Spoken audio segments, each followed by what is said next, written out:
Middle east में भीषण युद्ध छिड़ा हुआ है। इजराइल में फिर से सायरन बज रहे हैं। ईरान ने 7 मुस्लिम देशों पर भी बम बरसाए हैं। अमेरिकी एयरबेस को टारगेट किया गया है। पलटवार में इजराइल ने ईरान के टॉप लीडरशिप का सफाया करने की बात कही है। खामेनेई और ईरानी राष्ट्रपति को निशाना बनाने का दावा है। कई देश हवाई यात्रियों के लिए ट्रेवल एडवाइजरी जारी कर चुके हैं। अबुधाबी में एक शख्स की हमले में मौत हो गई है। पूरे मिडिल ईस्ट में धमाके की गूंज सुनाई दे रही है। अमेरिका और इजराइल ने मिलकर ईरान के मिनाब शहर में एयर स्ट्राइक की है। ईरानी मीडिया ने इस बात की पुष्टि कर दी है। अब तक इजरायली हमले में 80 स्टूडेंट्स मारे गए। कतर की तरफ से सभी ईरानी मिसाइल्स को मार गिराने का दावा किया गया था, मगर अब दोहा में भी तेज धमाकों की आवाज सुनाई दे रही है। कतर के दोहा में बेहद धमाकों की आवाज सुनाई दे रही है। इजराइल ने ईरान के जिस स्कूल पर अटैक किया उसका वीडियो सामने आ गया है। मिनाब शहर का स्कूल पूरी तरह से खंडर में बदल चुका है। दीवारों से आग की लपटें उठ रही हैं। ड्रोन हमले की वजह से हर तरफ मलबे का ढेर है। स्कूल परिसर में परिजनों की भारी भीड़ है। इस अटैक में अब तक 40 बच्चियों की मारे जाने की खबर है। ईरानी मीडिया ने इसे कंफर्म किया है। मिडिल ईस्ट में जारी जंग के बीच ईरान ने अमेरिका को नई धमकी दे दी है। ईरान का कहना है कि आज अपने पुरानी मिसाइल से अमेरिकी एयरबेस को टारगेट किया गया। अगर संघर्ष यही नहीं थमा तो कड़े इंतजाम भुगतने पड़ेंगे। अब उन मिसाइल से हमला किया जाएगा जिन्हें अमेरिका ने आज तक कभी नहीं देखा होगा।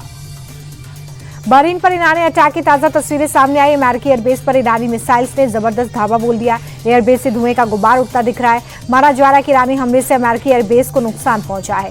ईरान ने कुल 8 मुस्लिम देशों के अमेरिकी अड्डों को टारगेट किया है।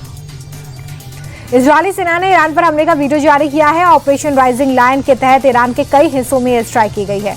वेस्टर्न ईरान में चुन चुनकर ठिकानों को टारगेट किया गया। इजरायली मिसाइल्स के हमले से धुएं का गुब्बार उठता दिखाई दे रहा है।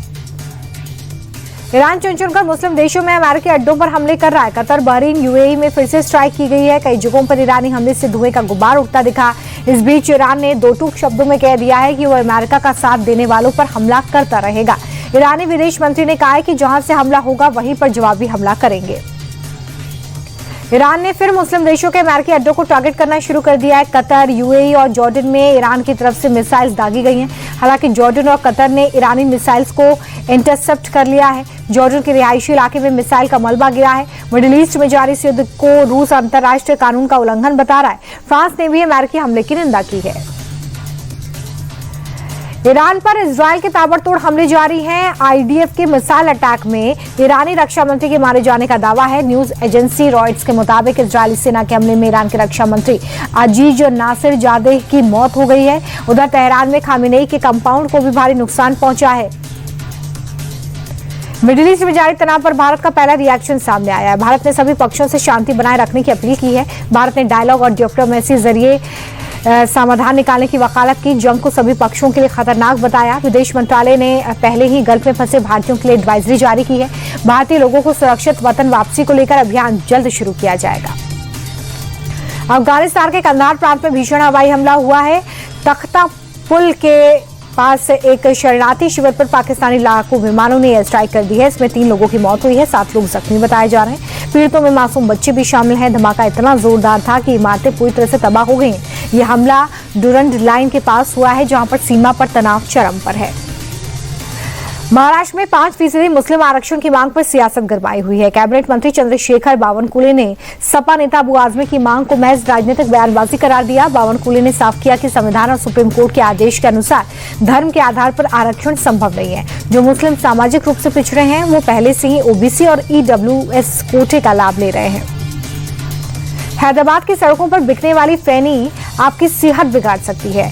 पुलिस की टास्क फोर्स ने जियागुड़ा में एक अवैध फैक्ट्री पर छापा मारा, जहां पर जेबी फूड्स नाम के इस गोदाम से करीब 4 लाख रुपए का घटिया सामान बरामद हुआ है। आरोपी बिना किसी लाइसेंस और सफाई के खराब मैदे और डालडा का इस्तेमाल करके लोगों की जान जोखिम में डाल रहे थे। पुलिस ने मौके पर भारी मात्रा में फैनी घी मशीनें जब्त की हैं। आरोपी के खिलाफ केस भी दर्ज कर लिया गया है।